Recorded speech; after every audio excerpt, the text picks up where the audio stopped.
Welcome into another episode of Doc's Daily. It is Thursday, June 12th. We are live and in full effect. Griffin Murphy's going to run around this hotel room.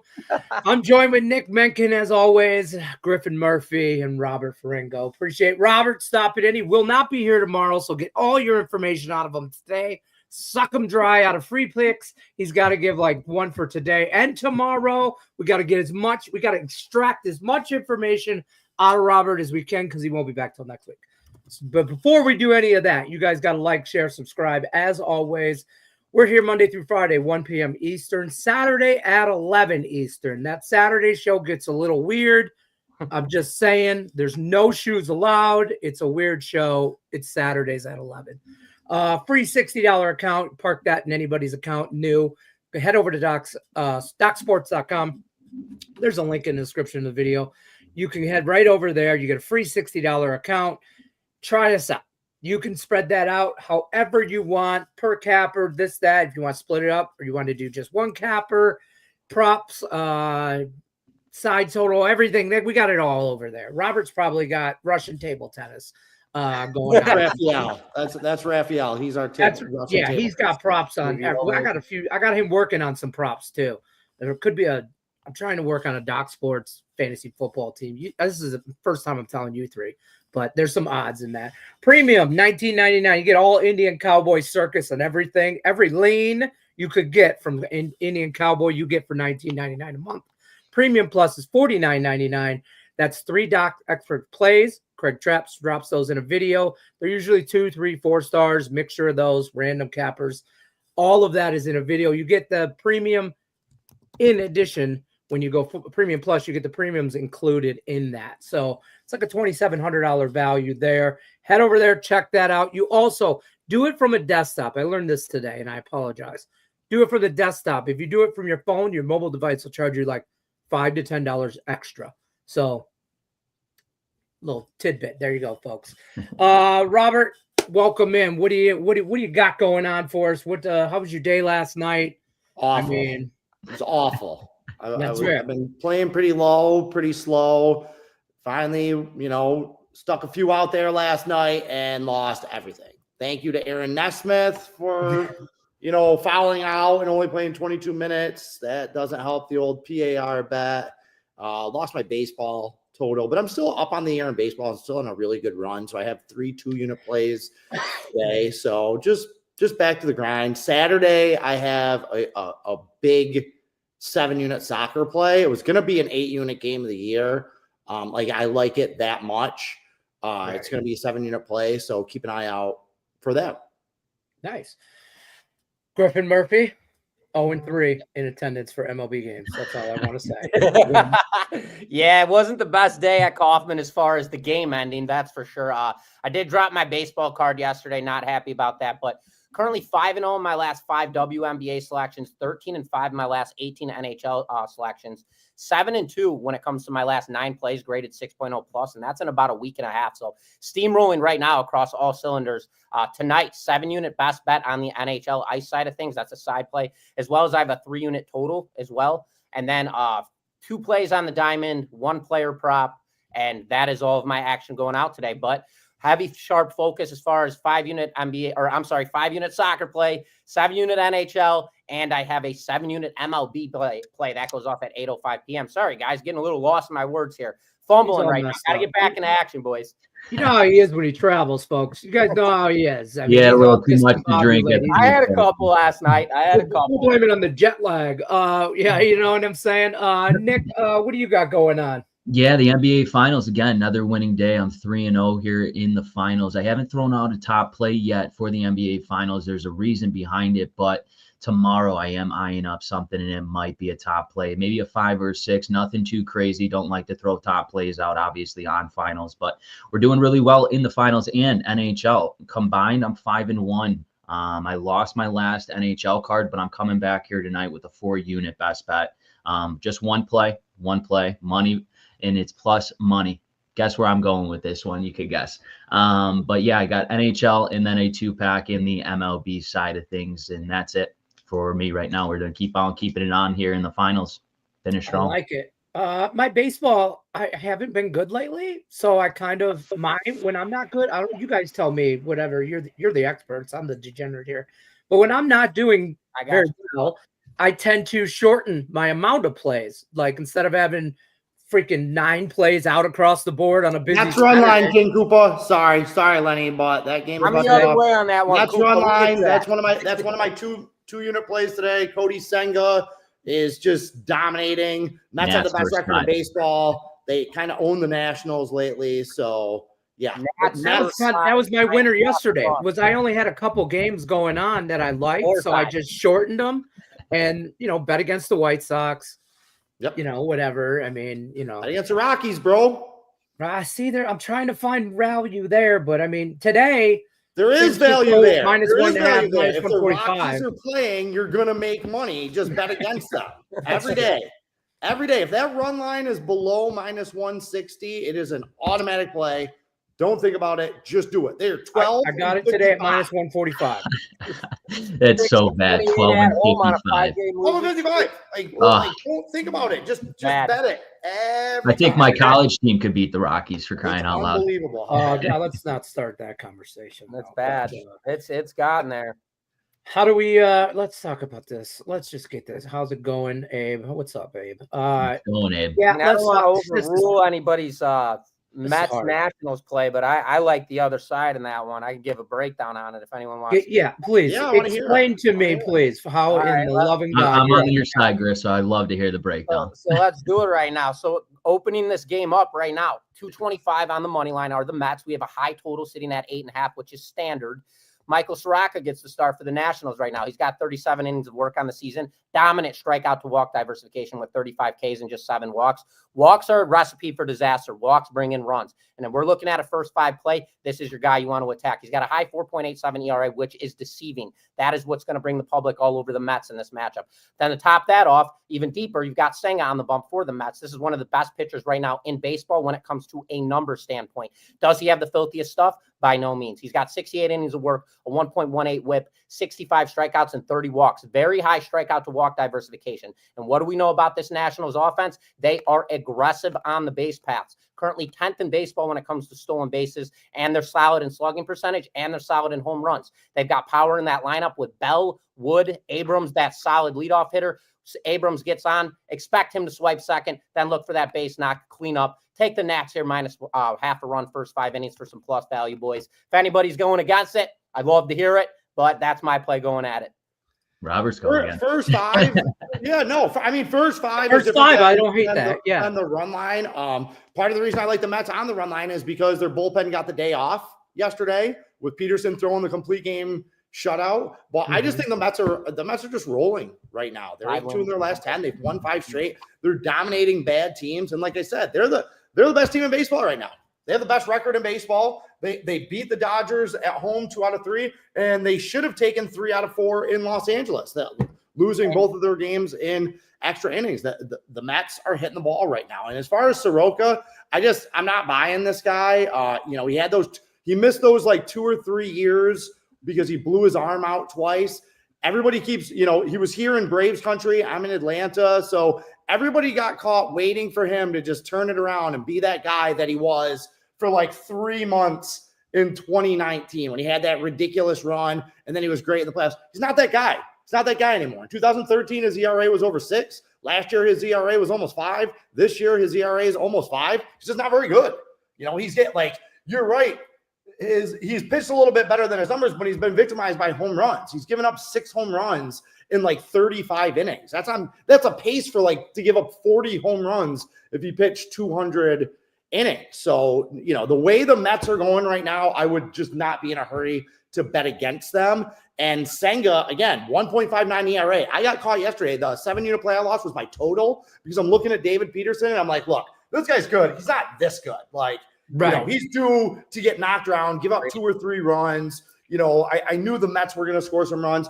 Maybe he just is that good because he threw a complete game shutout. So I'm not going to get burned the same way with Senga. I agree. He's got a 1.58 ERA. There's only one way for that ERA to go, right? It's going to go up. He's going to give up some runs at some point, but I just don't know if today's the day. And I will say to back Robert up as well, but at the same time, I'm still fully in on that first 5 play. The Mets have changed their dynamic dating back from last season to this season. They were a 500 baseball team last season during day games. Right now, I've got to say they're 16-9 and they're hitting 265 as a team. So that is something to keep in mind in your back pocket. If you guys don't like taking a side in this play, another very ferocious play here would be taking the over. Take the over in this matchup. As I mentioned, Soraka's strikeout to walk diversification, and Robert just backed up. He does give up a lot of runs. And then Senga, everybody's going to be all over this under in this matchup, considering the fact he does have a 1.4 or 5.4 ERA. So that's a reverse flip. Flip that, take the over in this matchup. So there's a couple ways to scout this game out. You guys are looking to wager this early matchup, but we've given you guys totals, sides, and full games. Do whatever the hell you want with it. Just went off too. It's starting just now. I'll say the wind is blowing out, by the way. The wind is blowing out. Everybody's, both of you guys, and I'm on, Robert, I'm on your side as far as I'm on the run line, and I also double dipped a little bit. It's a little bit juicier, minus 160, but I got no bat ninth inning for the Mets. So, and then my balls dropped and I went run line. But anyway, it's just what happened. But for me, it wasn't as much as the Mets as it is the Nationals are not a good team. They're below 500. They don't play well on the road. I'm also not so, I didn't think the pitching matchup was there. But so for me, it's like, yeah, the Mets are, they're good. We'll see. It's a long baseball season. A lot of bad things can happen to you when you're at the top. And one of them, Tigers, hurler. Casey Mize. What are you doing? Casey Mize got lit up yesterday. Also Jackson Jobe is having Tommy John surgery. So he'll be out this year and probably next. I missed that. And that sucks because the kid's 24, come up through the farm system. I think it was a 3rd or 4th pick in top 5 pick in a couple years ago, come up through the farm system. He's the number 2. Like him and Flaherty will battle for the number 2 behind Skubal. We all know Skubal's the guy. And then from there, there's like a little bit of a gap. I would like probably a big gap, but now it's Flaherty and Casey Mize, and Mize has moments. We saw it yesterday. I mean, and it is what it is. But coincidentally, the day before that, Tigers general manager Scott Harris was in the local newspaper, mentioning how the Tigers will definitely be looking to improve in July. I don't think the trade deadline's still 6-7 weeks away. Trade wise, I think the trade deadline, I think for teams like my Tigers, we're going to be movers and shakers sooner than later. We're not good. How do you guys think about that in handicapping now, or like teams that might not to, like Skeens? Craig mentioned it yesterday, laying off Skeens start because they're already out of it. Why kill the kid? You know what I mean? Or is he trade bait? Does that play into anything? I'm putting everybody on the spot. Of course it does when you want to put your head in a spectrum like that. But when you want to avoid all of those games, what's more accurate, hard data or soft data? I'm not necessarily looking at that time. I look at real-time data, what's actually really happening right now. And when you're handicapping, the only reason that you should ever be looking at anything across those cylinders is if you're looking at futures tickets. Otherwise, you need to stick at it day at a time. Play it day at a time. Every single day you wake up, it's 0-0 again. Reset, restart, bad days, 0-0. Good days, well, keep carrying on that 5-0 day that you just branched off of.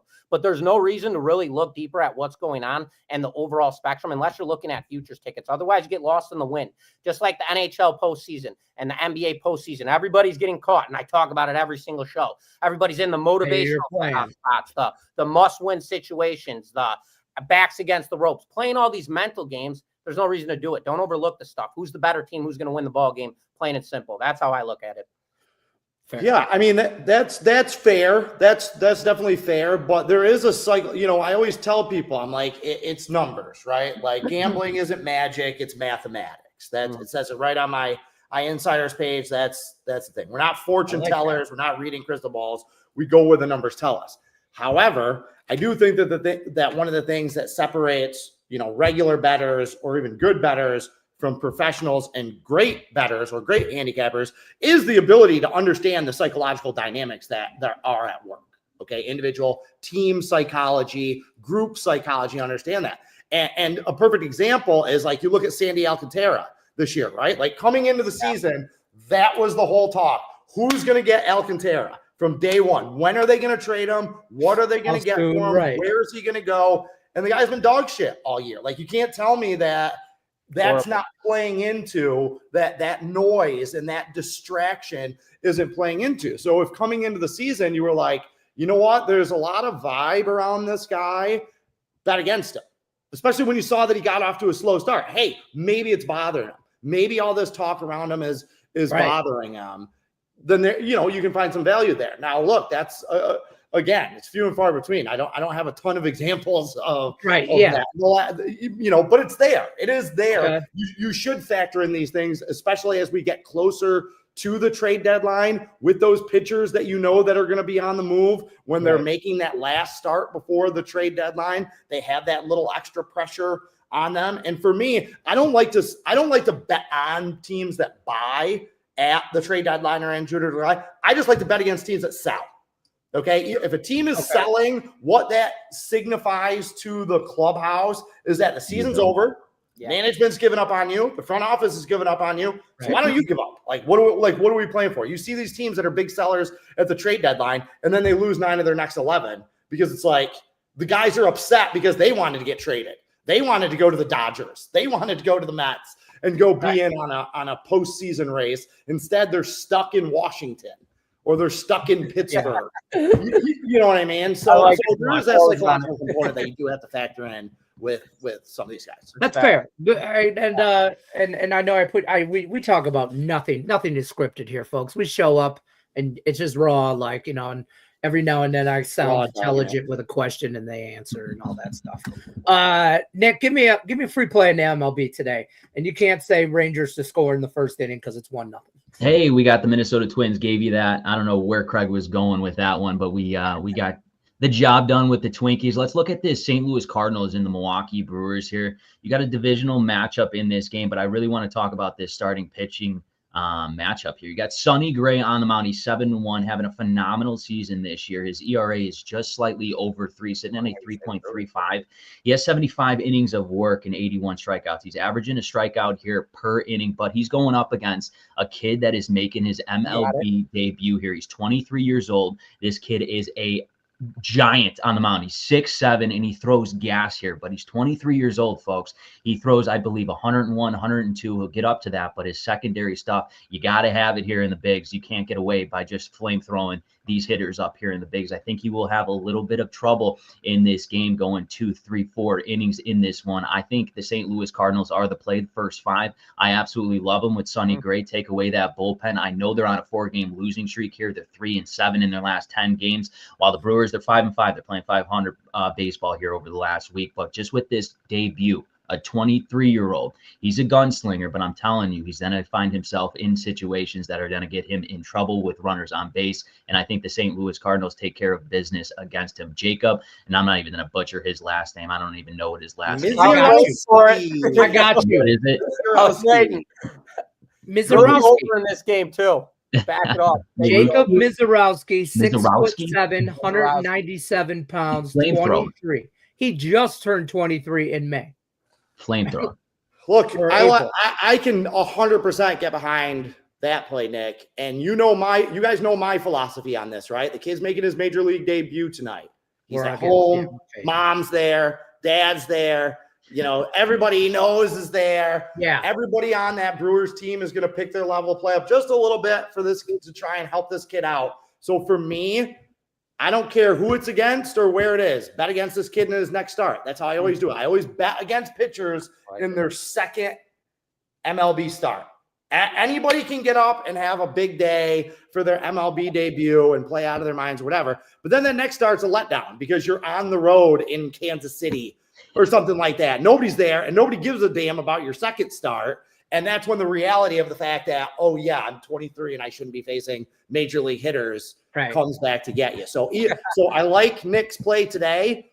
If it doesn't win, we're going over the top. You double down against him in his next start because he's not going to win 2 in a row.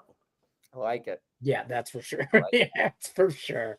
Yeah, dude, April, he just turned 23. crazy. He's a tall, skinny kid. Like he looks like a beanpole. His neck, he's got like his neck is like. I mean, he just looks like. I mean, he's from Missouri. He's big, corn-fed country boy. You know, he looks like he should probably be playing basketball. Actually, Nick going with over total goals.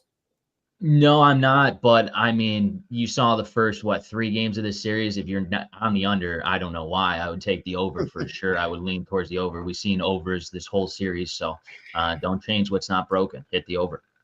Any hedging from you, Nick, in this series? I know you have your ticket on Edmonton. You have planted your flag for the last 2 months. You've been talking about Edmonton. Yes. You have been consistent, but it's always an interesting thing to hedge or not to hedge. I just want to get, have you done any of that? What's your philosophy on that?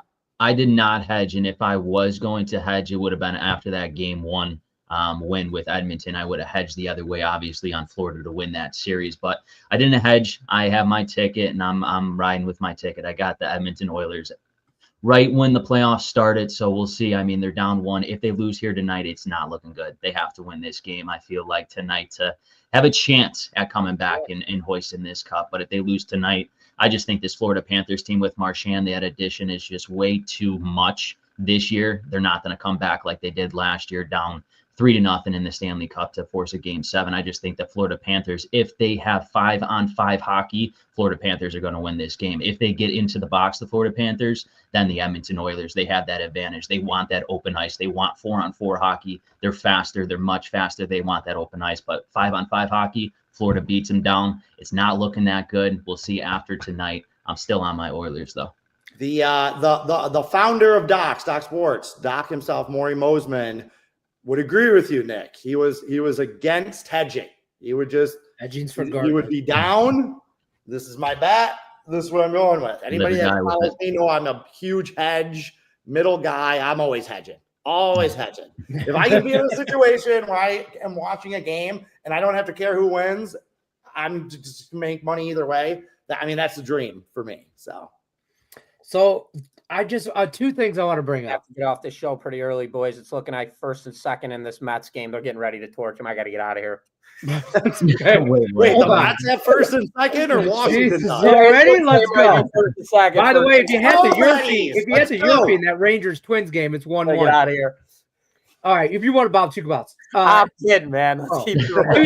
Listen, 2 things in this NHL game I want to mention. One is we're gonna get an under. It's gonna happen. I get it. The books are begging you to take the over at plus money. And last year, when these 2 teams played, if we remember, Florida was up 3-0. And then it went Edmonton, and we had Game 7. So I would not, even if Florida wins tonight, I don't, as much as you want to say must win, I don't, obviously the next game's a must win or it's done, but I think Edmonton doesn't think it's a must win. I think they think, we'll go back for Game 5. We'll mess around Game 6.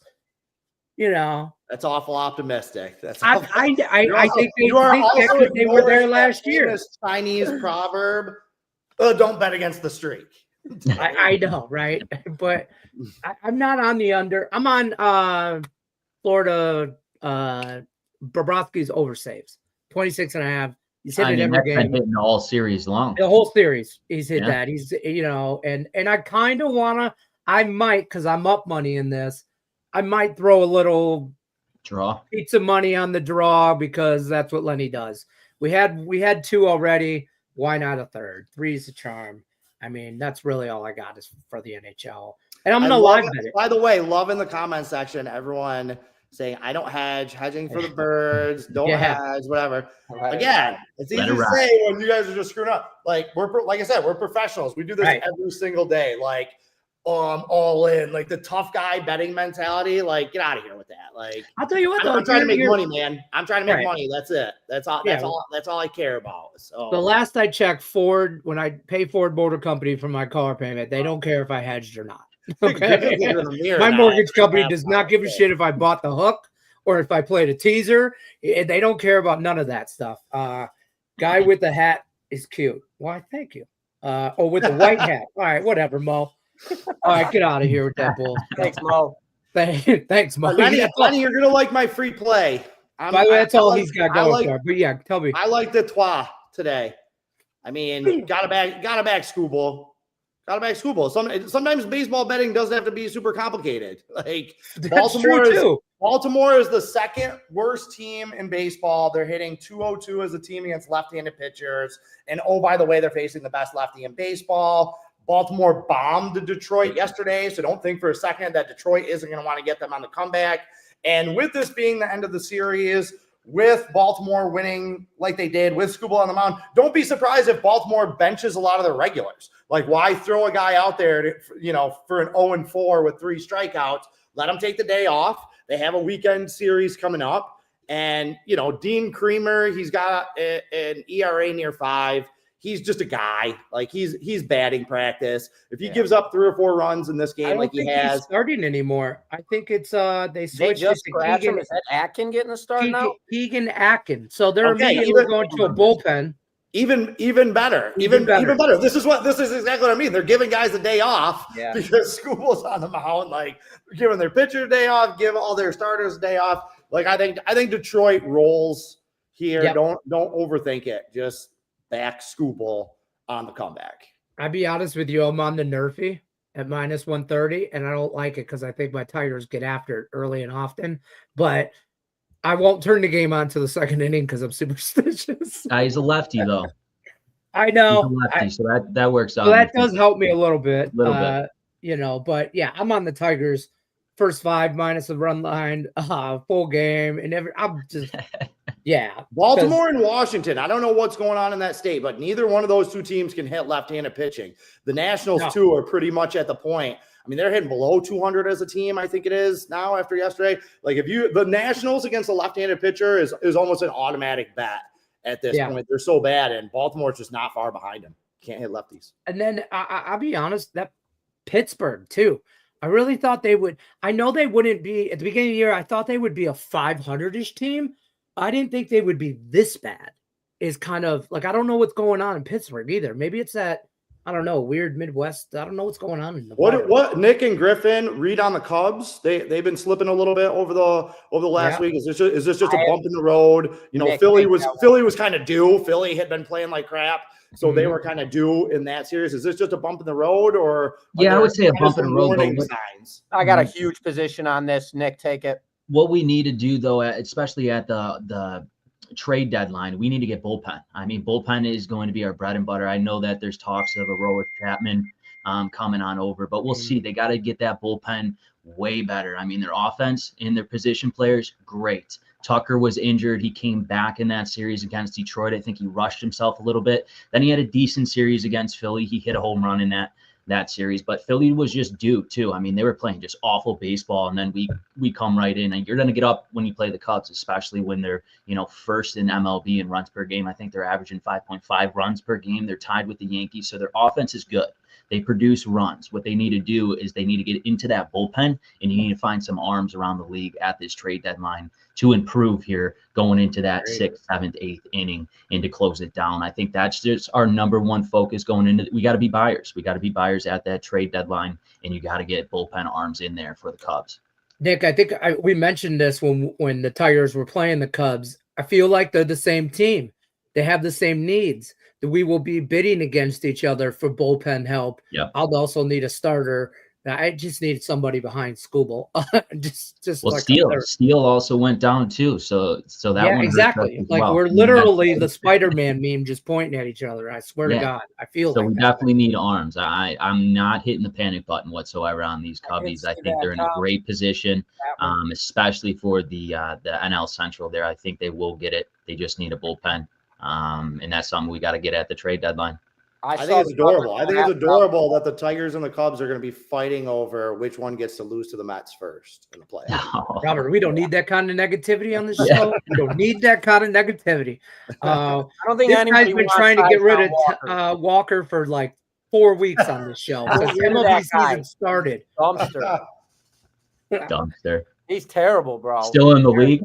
He's right. I don't know how this guy still always finds a way to pop out in that Phillies uniform. I don't know. Yeah. Every out. That's a bet against, bet on. Griffin, I know you have a big soccer play today, 5-unit soccer play up on the board. I also have a free soccer play that I want to give out. And then I just briefly, because I'm not going to be here tomorrow, I wanted to get any thoughts on if you're going to be like involved in the Club World Cup and the Gold Cup, if you're going to be handicapping, releasing plays, or if you're going to be sticking to the MLAs. Free play first. I'm taking take Trinidad and Tobago plus 2.5 goals against the United States. There's just nothing to like about this USA team yesterday. They are going to be better after they got bombed by Switzerland 4-0. Worst loss in 40 years. I mean, you just go down the list. They had never been down 4-0. They've lost 8 straight against European clubs. Like, it was an embarrassment. They were down 4-0 25 minutes into the game, and it just looked like men against boys. So USA is going to be better on Sunday against Trinidad and Tobago, but I don't know if they're going to be 3 goals better. I don't like what I see from this team. We're missing like our top 8 or 9 players. So this is almost like a B-C team that we're sending to the Gold Cup, number 1. And Mauricio Pochettino, I definitely butchered that name, but the new coach for Team USA has completely changed our defensive identity, and I hate it. Like that, USA has been known for goalkeeping, defense, and grinding, man. Like, that has been our identity for 30 years. This guy now has us playing that high line. If you're not familiar with soccer, he brings his defenders really, really high to try and catch people in offsides traps. The problem is that if all of your defense isn't in sync, you're going to be giving up like 1-on-1s and 2-on-1s. You're going to get burned on that. And if you're not pressing high to put pressure on the offense, they're just going to pick you apart. I mean, that's what the Swiss did. So take Trinidad and Tobago plus 2.5. USA will win that match, but I think it'll be like 2-1, 2-0, something like that. I don't think USA is we're not good enough right now to just roll out of bed and win 4-0 against some of these teams in the Gold Cup. I think it's going to be an ugly summer. So that's my take on that. So anyway, Griffin, Club World Cup, Gold Cup. Yeah. What are you looking at? I don't know. I'm all over the map right now in the MLS. I mean, I have a huge play going out tonight, and this is kind of going to be my deciding factor. This play cashes, then I'll advance and go into this weekend. But if I end up this play ends up dropping, my unit size, everything's going to very, very, very small. My volume is going to drop, and I'm going to kind of back off a little bit for about a week. I'm hot right now in soccer, but I'm not sensationally hot right now. So I've been very, very specific about my selections as of late. I'm 5-1 in my last 6 plays. So I've been very careful. Today I popped out a 5-unit. I'm very big on how this play ends up, and that's kind of going to be the reaction of how I going forward with this one. I love betting soccer, but I can't do it year round. Like, there's too many teams, too many leagues. There's too much to follow. And when you have like college basketball and NFL and all that stuff, like, it's just too much. That's why I love these summer tournaments, these international tournaments. I think I've won 5 of the last 6 international tournaments. Like, I'm excited about it because I don't have anything else going on. Little WNBA. I've been out on the NHL and NBA for like 2 weeks. So like, those sports are done to me. I'm still a month away from football. So this is a sweet spot. Baseball, WNBA, and all I'm going to be doing is watching soccer for the next month. So like I said, I got a big play on Saturday. It's actually in the MLS. It's not even in one of the 2 tournaments, but I love it. This will be one of my biggest bets of the summer. I've got mine play circled up as well. We just got to cork this one tonight. 5 units. It's a stepping stone. Get it, bud. Let's go. I like it. I'll tell you what, that's what's for me. For somebody who doesn't watch soccer, doesn't bet a lot of soccer, it's just like there's so much soccer, it could get overwhelming. It is. There's so much different leagues. When somebody talk about, bet this, I'm like, whoa, wait.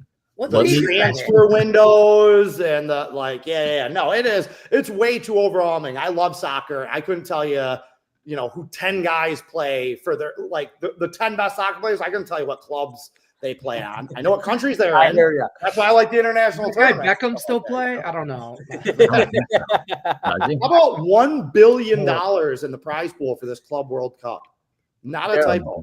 $1 billion in the prize pool for the Club World Cup. Who Andy's this money? Is this like some rich guy going, hey, I'll give you $1 billion. Get out there and play? Probably Saudi money. Right. Yeah.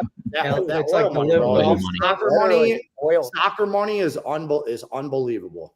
So numbers don't lie. MG. There you go. All right, guys, we're going to bounce on out of here. Don't forget to hit that like button, share, subscribe, all that stuff. Ring that bell for notification. You'll never miss any of our live content. We got a bunch of stuff coming down the pipe. as far as long form content for football season and all that. So you want to be on board. Don't forget about that free $60 account. If you're new, DocSports.com/free60. Head over to the website, get yourself $60. Use it how you please. You do you, Pikachu. Good luck unless you're against us. We'll see you tomorrow. Minus Robert.